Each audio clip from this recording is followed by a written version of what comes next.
तो आज हम लोग प्रश्नावली 2 स्टार्ट करने जा रहे हैं, जिसका नाम है प्रतिलोम त्रिकोणमितीय फलन। ठीक है, प्रतिलोम त्रिकोणमितीय फलन में हम जो फलन दिए होंगे उनके प्रतिलोम निकालेंगे। प्रतिलोम क्या होते हैं? इनवर्स, एफ इनवर्स निकालेंगे। अगर कोई फलन हमें, जैसे कोई फलन हमें एफ दिया है, एफ अगर हमें फलन दिया है कोई, तो उसका प्रतिलोम जो होता है, प्रतिलोम को हम बोलते हैं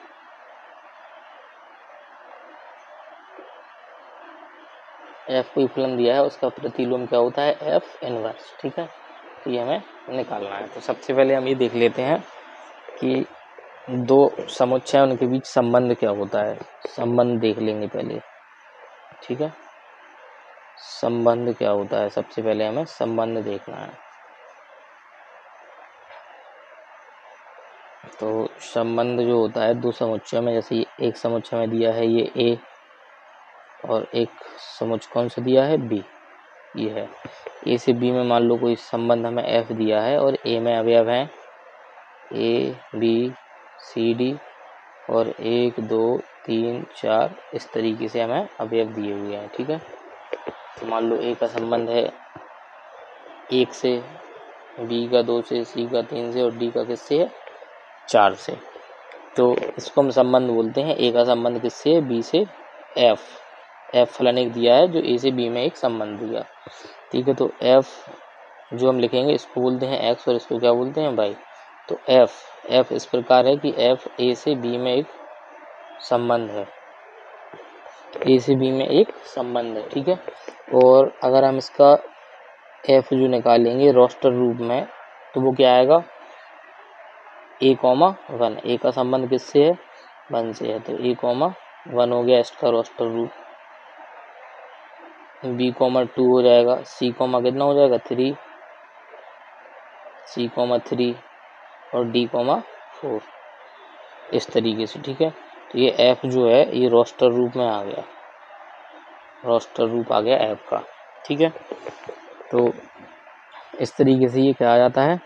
फलन का एक संबंध आ गया। और इस तरफ के जो अवयव होते हैं प्रांत क्या होते हैं? प्रांत जो होते हैं वो समुच्चय ए के वो अवयव होते हैं जो हमें काम आए हुए हैं। काम आए मतलब जिनका कोई ना कोई प्रतिबिंब है, जैसे ए है, बी है, सी है और डी है, इन सब का प्रतिबिंब कुछ ना कुछ है, तो प्रांत में यही अवयव आ जाएंगे, ए comma B comma C comma D.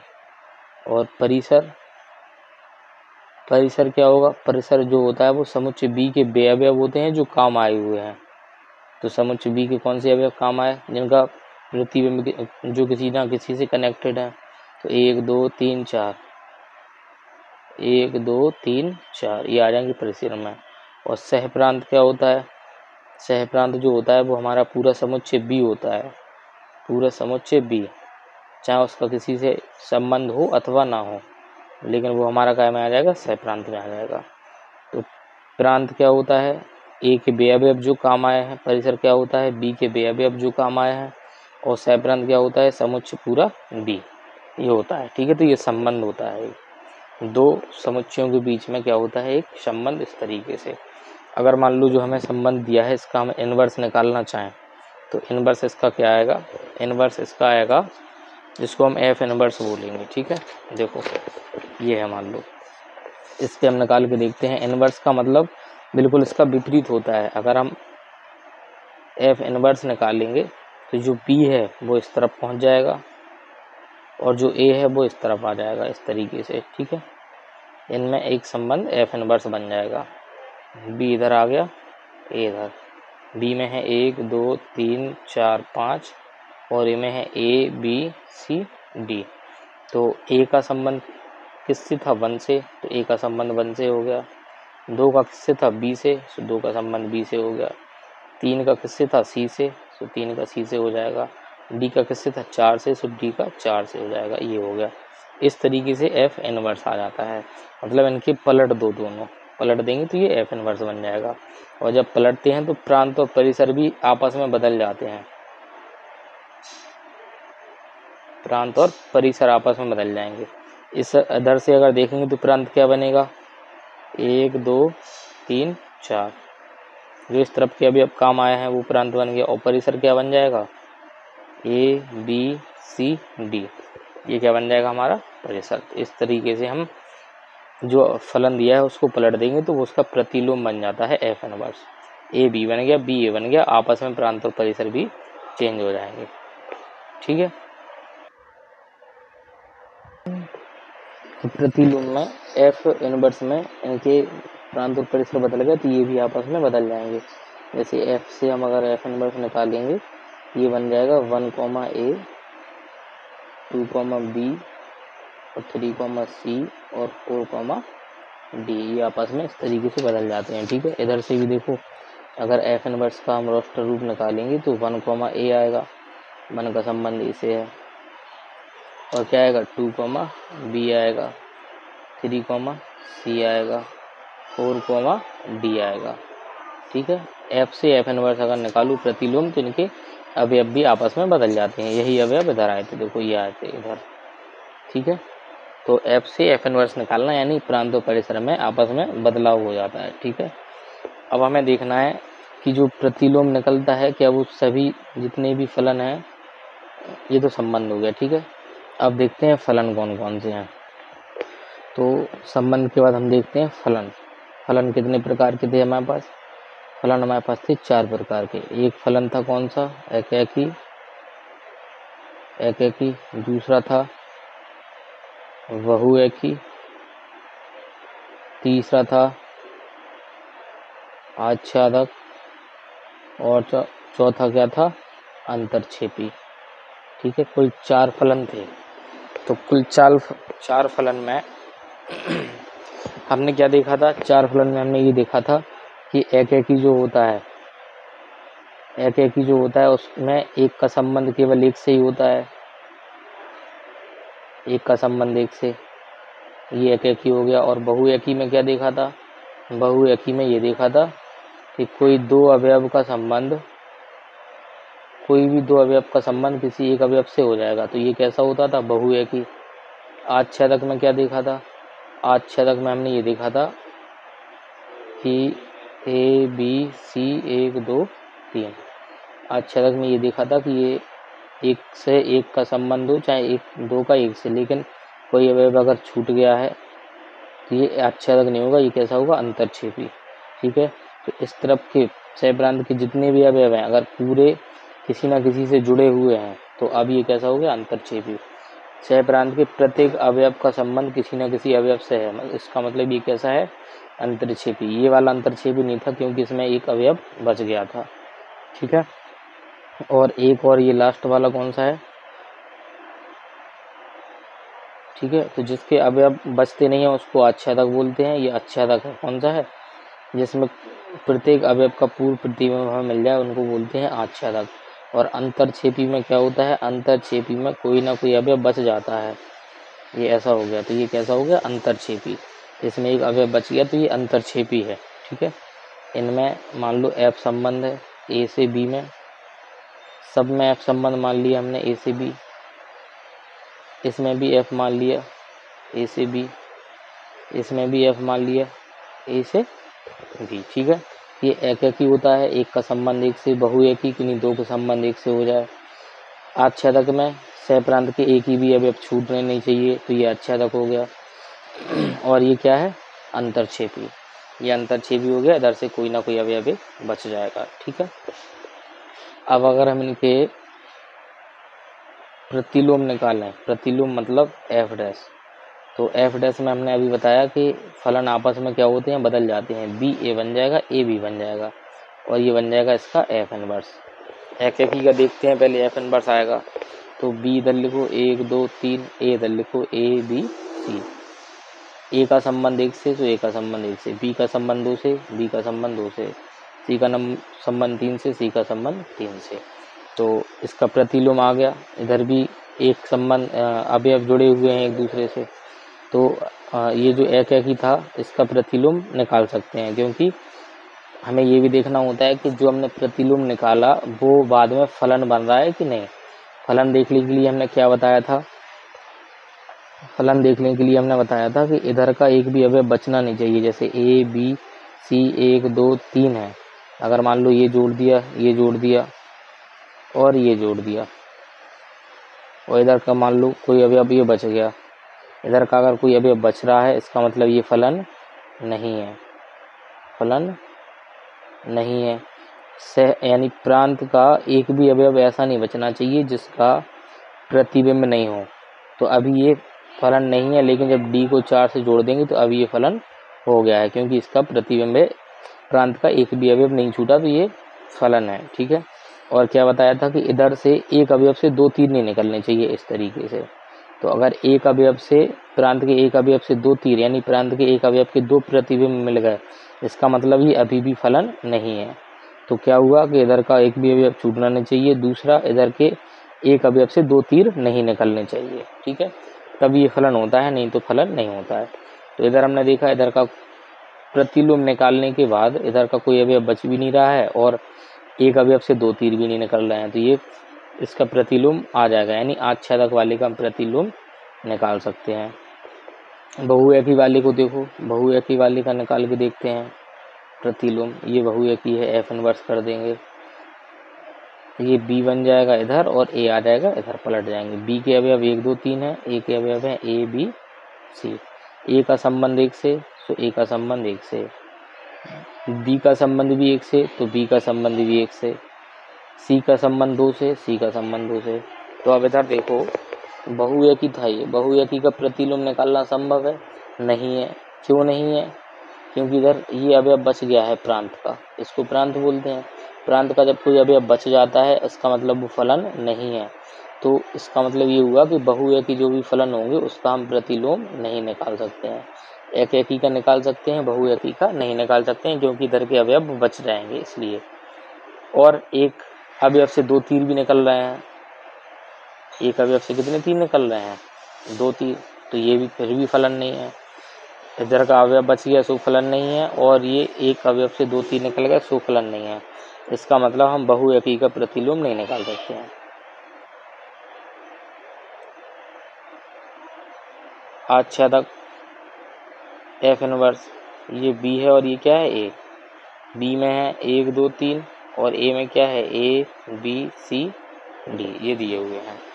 आच्छादक का निकाल के देखते हैं। एक का संबंध ए से है, बी का संबंध 2 से है, कर दिया, और बी का 2 का संबंध सी से भी है, और 3 का संबंध कैसे? डी से।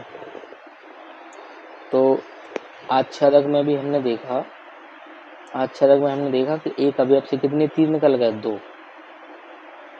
एक अब देखो ये बहुएकी है, बहुएकी बन गया। ये इधर से ये कैसा था? बहुएकी था, आच्छादक तो था लेकिन ये बहुएकी भी था, बहुएकी था, इसलिए ये बहुएकी इधर आके कैसा बन गया? इसका फलन नहीं आ सकता है, क्योंकि एक अवयव से 2 तीर निकल गए हैं, इसलिए ये इसका प्रतिलोम विद्यमान नहीं है।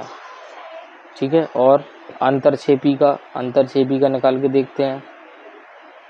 अंतरछेपी का हमने निकाला तो ये बी बन गया, और ये क्या बन गया? ए, और ये हो गया एफ डैश। ठीक है।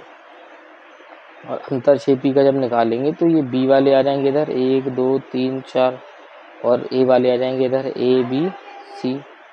एक का संबंध ए से, 2 का संबंध बी से, 3 का संबंध सी से। तो इधर जब हमने अंतरछेपी वाले का प्रतिलोम निकाला तो इधर का एक अवयव बच गया, इसका मतलब ये तो फलन ही नहीं है, इसका मतलब ये फलन नहीं है। ये वाला फलन था, लेकिन एक अवयव, ये भी फलन नहीं था क्योंकि एक अवयव से 2 तीर निकल गए हैं, ये फलन नहीं है,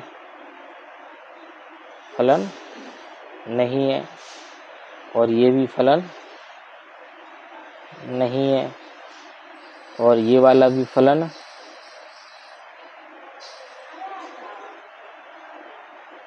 नहीं है, ये वाला भी फलन नहीं है। ठीक है, ये आ गया। और केवल एक एकी वाले का हमने क्या निकाला? प्रतिलोम।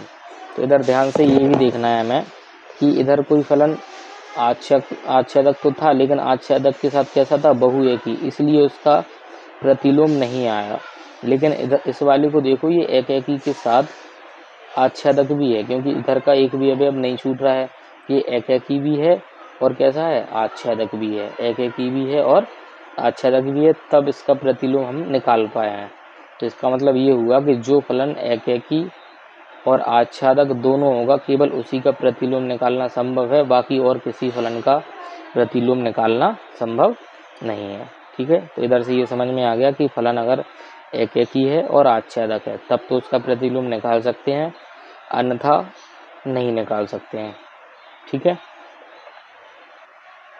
तो हम इधर लिख सकते हैं कि प्रतिलोम किसका निकलता है, प्रतिलोम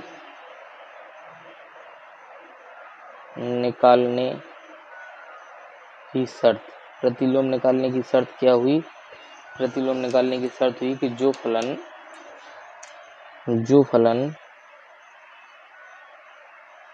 फलन एकेकी तथा आच्छादक होगा, जो फलन एकेकी तथा आच्छादक होगा केवल उसी का प्रतिलोम फलन विद्यमान होगा। जो फलन एकेकी तथा आच्छादक दोनों होगा केवल उसी का प्रतिलोम क्या होगा, विद्यमान। अगर फलन एकेकी अकेला है तो भी प्रतिलोम नहीं निकलेगा, और अगर आच्छादक अकेला है तब भी नहीं निकलेगा। तो फलन एकेकी और आच्छादक दोनों होगा तभी उसका क्या निकल सकता है, प्रतिलोम फलन निकल सकता है। ठीक है, तो अब हम लोग ग्राफ से समझेंगे प्रतिलोम क्या है, इसका ग्राफ से प्रतिलोम क्या होगा। यानी कोई फलन दिया हुआ है हमें, कोई फलन दिया है, उसका ग्राफ से प्रतिलोम क्या होगा। ठीक है, तो मान लो ये है, ये हमें एक ग्राफ दिया हुआ है, कोई भी मान लेंगे, ये एक्स अक्ष है और ये क्या है, वाई अक्ष। ठीक है, तो ग्राफ में क्या होता है, मान लो कोई भी एक फलन है, उसका ग्राफ हमें ऐसा दिया हुआ है। ठीक है, उसका ग्राफ हमें ऐसा दिया हुआ है इस तरीके से, तो इसका प्रतिलोम क्या होगा, ये हमें जो फलन दिया है वो एफ ऑफ एक्स दिया है कोई भी, तो इसका जो प्रतिलोम होगा उसके लिए हमें एक x बराबर y की एक रेखा माननी पड़ेगी ऐसी। ठीक है, सीधी, ये x बराबर y की या y बराबर x की एक रेखा मान ली हमने। इसकी पड़ता हम ग्राफ को क्या करते हैं, घुमाते हैं। ठीक है, इसके पड़ता अगर हम ग्राफ को घुमाएंगे, ये एक लाइन हमने मान ली है, इसको हम आयना भी मान सकते हैं, मिरर लगा हुआ है बीच में। ठीक है, आयना, इसके सापेक्ष अगर हम ग्राफ को घुमाएंगे इस तरीके से, ऐसा, इसके सापेक्ष ऐसा घुमाएंगे ग्राफ को ऐसा, तो इधर से देखो जब ये घूम जाएगा इस लाइन के पड़ता, ये वाली जो लाइन है x बराबर y की, इसके पड़ता अगर ग्राफ को घुमाएंगे ऐसा, तो साफ साफ दिख रहा है कि ये जो लाइन इधर है वो लाइन घूम के किधर पहुंच जाएगी, ये जो लाइन है वो एफ ऑफ एक्स वाली है, लेकिन जब इसको हम इसके पड़ता घुमाएंगे तो ये लाइन ऐसी घूम के बिल्कुल ऐसी पहुंच जाएगी ऊपर को। ठीक है, ये जो हमारी लाइन आएगी वो आएगी एफ इनवर्स एक्स वाली, प्रतिलोम वाली, ग्राफ में इस तरीके से घूम जाता है। ठीक है, और मान लो अगर एक और ग्राफ बना के देखें, तो मान लो ये दिया है हमें ग्राफ, ये एक्स अक्ष है और ये क्या है, वाई अक्ष है। ठीक है, इस पे मान लो कोई ग्राफ हमें इधर दिया हुआ है ऐसा, मान लो ये दिया हमें ऐसा, ये एफ ऑफ एक्स बराबर दिया हमें ग्राफ इस तरीके से, इसका हमें क्या निकालना है, प्रतिलोम। तो प्रतिलोम जो इसका निकलेगा, पहले तो हमें एक एक्स वाई बराबर एक्स की एक लाइन मान लेंगे, मिरर वाली, आयना वाली, ये मान लो मिरर रखा हुआ है, आयना। ठीक है, ये है। अब इसके पड़ता इसको घुमाओ, इसके पड़ता इसको घुमाएंगे तो सब समझ में आ रहा है कि इसको पड़ता इसको घुमाने पे जो लाइन इसकी बनेगी वो लाइन इधर पहुंच जाएगी, ऐसी ये लाइन इधर पहुंच जाएगी ऐसे, अगर इस लाइन के पड़ता इसको घुमा देंगे।